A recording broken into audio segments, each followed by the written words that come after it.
이구아나의 IT 강의실의 이구아나입니다. 이번 시간에 하실 것은 랭크 함수에 대해서 배우실 건데요. 이 랭크 함수의 출제 유형은 크게 세 가지가 있습니다.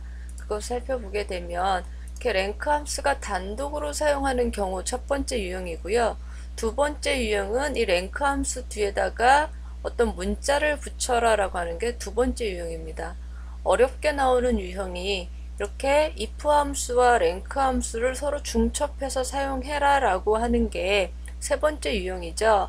근데 이 가장 쉬운 랭크 함수 단독으로 사용하는 부분이 있는데 이 중에서도 여러분이 참조를 하셔야 될 거가 문제가 이런 식으로 나온다라는 거죠. 뭐 내림차순으로 구해라라는 얘기도 있고요. 또는 어떤 열량을 이용해서 낮은 값이 1이 되도록 순위를 구하시오라는 말이 있어요. 다 대부분 다 내림차순으로 구해라, 내림차순으로 구해라 하는데 어떤 경우에는 낮은 값이 1이 된다는 것과 내림차순이라는 것 분명히 구분을 해야 됩니다. 또는 수입이 많은 값이 1이 되도록 순위를 구하시오 이런 식으로 나온다면 여러분은 랭크 함수를 잘 알았다 생각하더라도 랭크 함수를 틀리게 되어 있어요. 그래서 제가 랭크 함수를 설명을 한 이후에 101회 B형과 102회 C형 그리고 108회 B형과 C형에 대해서 각각 사례를 들어가면서 실습을 하고자 합니다. 랭크 함수에 대해 랭크 함수에 대해서 설명을 드리자면 랭크 함수는 썸 함수와 같이 그 인수의 형식이 넘버가 들어가고 레프 그다음 오더라는 게 들어간다는 거죠. 썸 함수 할 때 보셨던 것처럼 숫자 값이나 숫자가 들어가 있는 셀 주소를 쓰게 되는 겁니다. 이 참조라고 하는 것은 내가 어떤 이 숫자에 이 셀 주소에 있는 숫자에 등수를 구하고 싶다.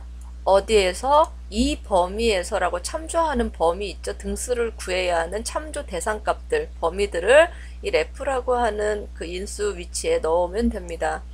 오더라고 하는 것이 아까 뭐 결과값이 큰 것을 어떻게 해라 뭐 내림차순 해라 오름차순 해라 라고 하는 게 이 오더인데요. 이 논리값이 들어간다는 건 뭐냐면 앞으로 논리라고 하는 것은 0 또는 1입니다. 0 또는 2. 논리라는 게 참이다 거짓이다 또는 옳다 틀리다 뭐 이런 식의 값을 갖는 것이 이제 논리값이거든요. 다시 정리해 볼까요? 랭크 함수는 넘버라는 인수 자리에 순위를 구하려는 값 또는 값이 있는 셀 주소를 구하는 겁니다. 레프라고 하는 거는 순위를 구하려고 하는 대상이 있는 범위, 즉 내가 몇 등일까 어디에서 우리 반 50명 중에 그 50명이 리스트가 되어 있는 그 범위를 레프라는 곳에 넣으면 되는 거고요. 이 넘버나 레프는 필수 요소로 반드시 들어가야 되는 부분이고요. 그 오더라는 부분은 선택적이에요. 내림차순으로 정렬을 해라, 오름차순으로 해라. 정렬이 아니죠. 내림차순으로 표시를 해라, 오름차순으로 표시를 해라. 그런 부분인데 이것은 0 또는 0값이 들어가는 위치에는 0을 안 넣고 생략할 수도 있어요. 내림차순일 경우에. 근데 만약에 내가 오름차순으로 오름차순으로 순위를 표시해야 된다면 1이라는 값을 써 주어야 되는 부분입니다. 그리고 제가 여러분이 제가 그 강의하면서 말을 좀 잘못하는 경우가 있습니다. 이제 그럴 경우에는 정정하는 부분을 블로그를 통해서 하고 있거든요. 그래서 여러분이 동영상을 보고 블로그도 같이 보시라는 말씀을 드려요. 약간의 제가 말을 용어 자체를 좀 실수하거나 섞어 쓰는 경우가 있을 때 그 부분에 대한 그 정정은 블로그를 통해서 한다라는 말씀을 드리고요. 그리고 티스토리는 제가 여러분과 질문을 하시거나 할 때 이미지도 같이 보내시거나 아니면 그 시험 보기 전에 그 점검을 받을 필요가 있죠. 감점사항이 뭐가 있는지 여러분을 아시기 어려울 겁니다. 그럴 때 여러분 작업한 내용을 파일 첨부해서 저한테 보내면 제가 그 점검을 해드리고 어떤 부분이 감점이다라는 말씀을 드리는데, 제 블로그에 보면 G 플러스 커뮤니티 가입이라는 걸 있어요. 이걸 클릭을 하게 되면 여러분이 이쪽에 들어올 수가 있습니다. 그럼 여러분이 작업한 파일이나 뭐 사진들, 그 스크린 캡처한 것들을 하고 질문 내용을 쓰실 수가 있으니까요. 블로그에서 여기 클릭을 해서 하시면 됩니다.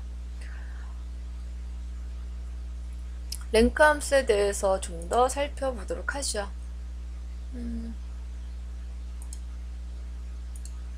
자, 랭크 함수를 보시게 되면, 저도 좀 말이 섞일까봐 좀 정리를 이렇게 해놨는데요. 우리 반이 둘레 5명이라고 치죠. 5명인데, 이 5명의 총점이 이렇게 50, 15, 20, 25 이런 식으로 되어 있습니다. 그러면 여러분이 랭크 함수를 쓸 때 어떻게 하시냐면은, 자, 는 하고 랭크라는 함수를 써주겠죠. 나 순위를 구하겠다. 누구의 순위? 얘의 순위를 구하겠다라고 해서 여기를 써주는 겁니다. 넘버. 나 얘의 순위가 궁금해. 이 점수의 순위가 궁금해. 컴마. 레프라고 하는 게 뭐라고 그랬죠? 얘가 포함된 그 범위. 내가 순위를 구하고 싶은 대상 범위를 이렇게 잡죠. 그리고 나서는 여러분이 내림차순으로 정리를 할 때, 표시를 하고 싶으면 여기에다가 컴마 찍고 0을 써줘도 되고, 아니면 내림차순일 경우는 일반적인 순위니까 안 쓰면 당연히 내림차순으로 하겠다라는 겁니다. 근데 여러분이 만약에 이 셀 값을 아래로 이 수식을 복사하면 여기는 어떻게 될까요? 1이라는 숫자가 잘 나올까요? 자, 이렇게 안 나오는 이유가 있죠? 우리 절대참조 배웠던 이유가 그거죠.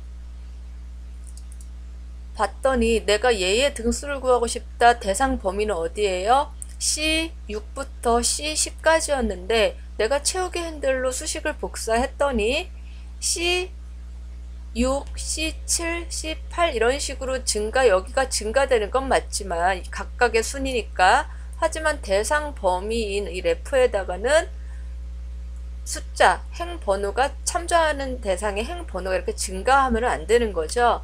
그래서 제가 절대값과 혼합참조라는 거 설명을 드렸는데, 그럼 어떻게 하면 되나요? 여러분이 자, 대상 범위는 C6부터 C10이라는 데는 항상 고정되어야 되죠. 뭐가? 행번호가. 그래서 이 앞에다가 F4키를 눌러서 달러 값을 줍니다. 이렇게 하고 엔터를 친 다음에 수식을 복사를 하게 되면 정상적으로 이렇게 나오죠.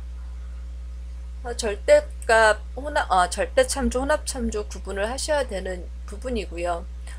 여기처럼 지금 혼합참조였죠. 행번호 앞에 달러 붙이는 게 가장 정확하게, 간략하게 수식을 잘 적은 부분이고요.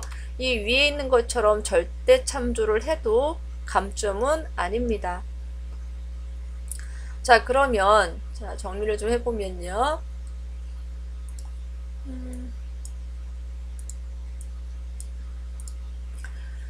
여기를 보게 되면, 자, 점수가 낮은 사람의 경우는 순위가 낮게 나오는 게 맞죠. 그러니까 숫자는 높지만 순위로선 낮은 거잖아요. 그죠?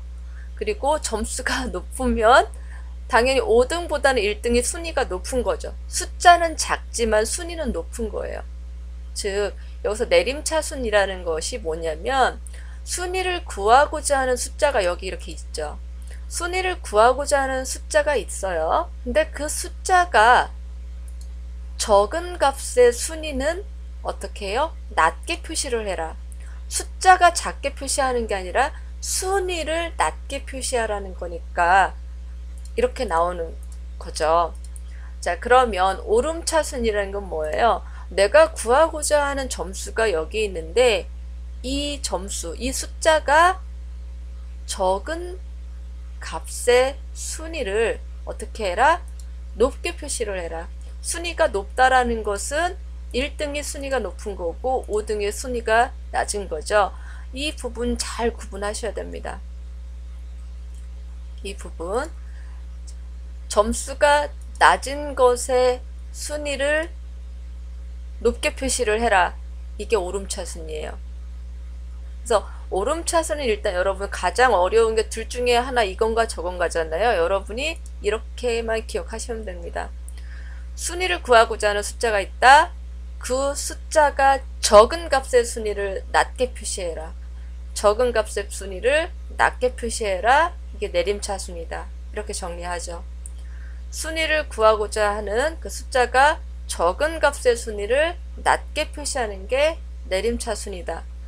요 말을 계속 반복을 해서 입에 붙게끔 하기를 바랍니다. 다음 시간에는 아까 말씀드렸던 그 랭크 함수의 유형들을 그 기출문제를 가지고 풀어보도록 하겠습니다. 랭크 함수, 순위를 구하고자 하는 그 숫자가 적은 값의 순위를 낮게 표시하는 게 내림차순이다. 적은 값의 순위를 낮게 표시하는 것이 내림차순이다. 반드시 기억하시기 바랍니다. 수고하셨습니다.